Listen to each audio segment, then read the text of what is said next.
Tribe employees का आज लखनऊ अंचल के इस अधिवेशन में हम सब के बीच में उपस्थित हमारे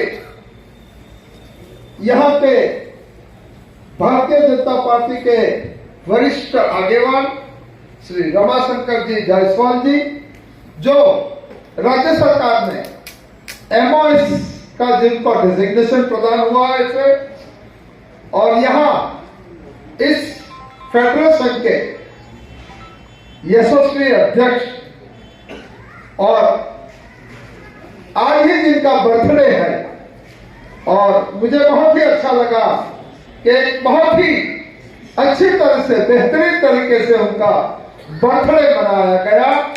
मैं समझता हूं कि किसी भी ऑफिस बेरर के लिए इससे ज्यादा सम्मान और गौरव का विषय नहीं हो सकता। ऐसे हमारे आरपी सिंह जी यहाँ हम सब के बीच में उपस्थित, यही फेडरेशन के जनरल सेक्रेटरी और एससी एसटी के प्रश्नों के बारे में जिन्होंने बहुत ही अच्छी रुचि दिखाई है और रिजल्ट भी डिलीवर किए हैं, ऐसे श्री के चौहान जी, ऐसे ही इस फेडरेशन के जो मैं उनका बैकबोन कहता हूं ऐसे, और आज जो एक एडवाइजर के तौर पर कार्य कर रहे हैं ऐसे हमारे मित्र श्री रजत कुमार दास जी। मैं इन तीनों मित्रों के बारे में मैं इतना कहना चाहता हूं कि as chairman of parliamentary committee on welfare of SC ST मैंने बहुत सारे एससी एसटी वेलफेयर एसोसिएशन और ऑर्गेनाइजेशन से मेरा रूबरू हुआ है, मगर स्टेट बैंक के आपके जो पदाधिकारी है, जो प्रश्नों की समझ लेके आते हैं, जो प्रश्नों को अंडरस्टैंड करते हैं, जो एससी एसटी रोस्टर के बारे में उनकी जानकारी होती है, बहुत ही कम एसोसिएशन के मुखियाओं में ऐसी जानकारी होती है। ऐसे हमारे मुखिया यहाँ स्वागत समिति के सभी वरिष्ठ महानुभाव, चाहे वो प्रयागराज अंचल से हो, चाहे वो बरेली अंचल से हो, चाहे वो गोरखपुर, कानपुर अंचल, लखनऊ अंचल या वाराणसी अंचल के सभी वरिष्ठ पदाधिकारी और इस सभागार में उपस्थित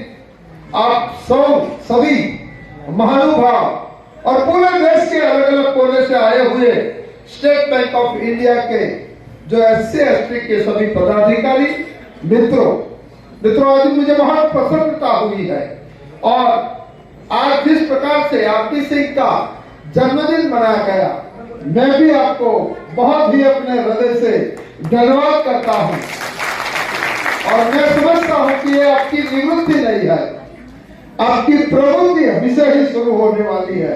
ऐसे आपके जन्मदिन पर मैं आपको दीर्घायु और स्वास्थ्य के लिए भी मैं आप भगवान से प्रार्थना करता हूं। मित्रों, जैसे मैंने बताया कि बाबा साहब भीमराव अंबेडकर, अगर बाबा साहब अंबेडकर नहीं हुए होते तो हमारी स्थिति क्या हो सकती है। आज मैं सांसद के तौर पर, पार्लियामेंट्री कमेटी के तौर पर आपको संबोधित कर रहा हूं। आज इतने सारे वरिष्ठ महानुभाव यहाँ बैठे हैं। आप सोच सकते हो कि अगर बाबा साहब भीमराव अंबेडकर अगर पैदा न हुए होते तो ये गरीबों का, जो खास करके दलितों का, ट्राइबल का क्या हाल होता, पिछड़ों का। और ऐसे बाबा साहब अंबेडकर को मैं प्रणाम करता हूँ। और तो मुझे बहुत ही फख्र है कि हम उनके अनुयायी है, बाबा साहब अंबेडकर के अनुयायी है। और इसीलिए हमारे दलित मित्रों के बारे में मेरे पार्टी में, मैं जायसवाल जी कभी कभी चर्चा करता हूं मेरी पार्टी में, तो मैं उनको सीधा उनको कहता हूं कि चाहे आप विधायक हो, चाहे आप सांसद हो, या चाहे आप मंत्री हो, मगर मैं दावे के साथ कह सकता हूं कि हमारे दलित समाज का कोई युवा या युवती अगर आपके सामने मुद्दा आधारित चर्चा पर उतर पड़ेंगे तो आप दलित समाज के मेरे युवा और युवतियों का महत्व नहीं कर सकते हो, वो चर्चा में सक्षमता से आपके सामने खड़ा रहता है। और अगर इसका किसी को श्रेय जाता है तो बाबा साहेब अम्बेडकर को जाता है, क्योंकि हमारे मित्रों ने बाबा साहेब अम्बेडकर को पढ़ा है और इसीलिए वो सक्षमता से अपनी बात को रख सकता है। और मैं एसोसिएशन के पदाधिकारियों को चेयरमैन के नाते जब मेरे उनके रूबरू मुलाकात होती है तो मुझे गर्व भी होता है कि हमारे लोग इस बात में, हमारे लोग काफी किसी से भी उतरते नहीं है। मित्रों, बाबा साहेब अम्बेडकर की मैं बात करूं तो बाबा साहेब अम्बेडकर संविधान के निर्माता थे और बाबा साहेब अम्बेडकर ने इस देश का जो संविधान बनाया है, मित्रों कभी कभी हम बहुत हल्के से ले लेते हैं।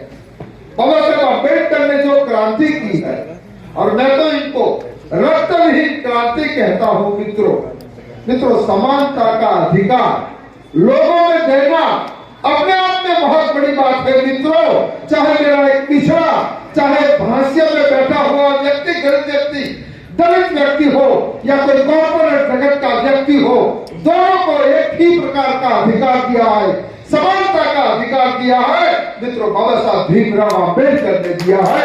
और इस पर मित्रों हमें महिला सशक्तिकरण की बहुत बातें होती है, मगर मैं दावे के साथ कहता हूं और विनम्रता से कहता हूं कि महिला सशक्तिकरण के लिए अगर किसी ने भी पहली नींव डाली थी तो बाबा साहब भीमराव अम्बेडकर ने डाली थी। मित्रों उस जमाने में यूरोप के कंट्री के लोगों में या ब्रिटिश के लोगों में महिलाओं को अधिकार नहीं थे। कई देशों में महिला को मतदान का अधिकार नहीं था। कई देशों में महिला का मतदान का मूल्य पुरुष के कंपैरिजन में कम होता था। बाबा साहब भीमराव अम्बेडकर ने भारत को समान महिलाओं को जो मतदान का और अधिकार दिया है, मैं समझता हूं कि बहुत बड़ी क्रांति है, बहुत बड़ी रक्तविहीन क्रांति है, जिसको हम बहुत ही हल्के से लेते हैं, क्योंकि हमें बहुत ही हल्के से जो बात मिल गई है हमें उसका एहसास नहीं होता है। और अगर बाबा साहब अम्बेडकर ने जो कार्य किया है मित्रों, हिंदू कोड बिल बाबा साहब अम्बेडकर भारत की सर्वोच्च पंचायत यानी के संसद में लेके आए थे मित्रों। और मित्रों हिंदू कोड बिल में इसका प्रावधान यह था कि माता पिता की मिल्कियत में जितना ही उसका पुत्र का अधिकार होता है उतना ही अधिकार महिला का रहेगा। मित्रों मैं सांसद और जब सरकार बिल लेके आती है तब वो बिल को पारित कराने के लिए सरकार चाहे कोई भी प्रयत्न हो, चाहे विप देना है तो विप देकर भी वो बिल को पारित करवाती है। मगर उस वक्त भारत सरकार में बिल को पारित करने के लिए भारत सरकार ने कोई इतना जो हो प्रयत्न नहीं किया था। और बाबा साहब अम्बेडकर को कहा गया था कि आप बिल संसद में से आप वापस लीजिए। मैं बाबा साहब भीमराव अम्बेडकर को सलाम करता हूं मित्रों कि बाबा साहब अम्बेडकर ने मंत्री रहने के बजाय बाबा साहब अम्बेडकर ने जो अपनी पॉलिसी में डटने के बावजूद उन्होंने मंत्री पद से इस्तीफा दिया था। आजाद भारत के मंत्री परिषद में से किसी ने भी पहले इस मुद्दों पर महिलाओं के लिए किसी ने भी जो अपना इस्तीफा दिया था तो बाबा साहब भीमराव अम्बेडकर थे। और मित्रों इसका हमें फक्र भी है, ऐसे बाबा साहब अम्बेडकर के हम अनुयायी हैं। और बाबा साहब अम्बेडकर ने हमें मंत्र दिया था कि शिक्षित बनो। और बाबा साहब अम्बेडकर अक्सर किया करते थे कि शिक्षा एक ऐसी शेरनी का दूध है, शिक्षा एक ऐसी शेरनी का दूध है जो एक पीता है वो दहाड़ता है। और इसीलिए हमारे लोगों को शिक्षा का जो मंत्र बाबा साहब ने दिया है, आप सभी ने वो मंत्र को उजागर किया, इसीलिए आज आप अपने पद पर यहाँ बैठे हो। और इसीलिए मैं आपको सलाम भी करता हूँ, अभिनंदन करता हूँ। मगर हम चाहते हैं कि हमारे सभी भाई और बहनें शिक्षा का जो है हम बाबा साहब ने मंत्र दिया है उनको चरितार्थ करना चाहिए, क्योंकि हमारे पास अगर कोई मूड़ी है तो वो शिक्षा की मूड़ी है। बाबा साहब अम्बेडकर ने पूरे विश्व में, अगर आप देखो विश्व का इतिहास तो विश्व का इतिहास में किसी एक व्यक्ति ने, सिंगल मैन आर्मी ने इतना बड़ा करिश्मा करके दिखाया हो, इतना बड़ा सामाजिक न्याय का जो दायित्व दिखाया हो, उसका जो धरातल पर वो आपको पहुंचाया है, तो बाबा साहेब अम्बेडकर थे। और बाबा साहेब की जो जो उनकी उपाधियां थी, अगर आज भी देखो तो मैं किसी को, कोई भी नेता को मैं नजरअंदाज करने की बात नहीं कर रहा हूं, मगर बाबा साहेब अम्बेडकर के पास 2-2 PhD थी और ढेर सारी डिग्री थी। ऐसे बाबा साहेब अम्बेडकर ने शिक्षा के बल पर हमें अधिकार दिया था। मगर इससे आगे बढ़कर मैं कहूं तो बाबा साहेब अम्बेडकर सिर्फ दलितों के नेता नहीं थे। बाबा साहेब अम्बेडकर पूरे भारत के 135 करोड़ के लोगों के लिए उन्होंने कार्य किया है।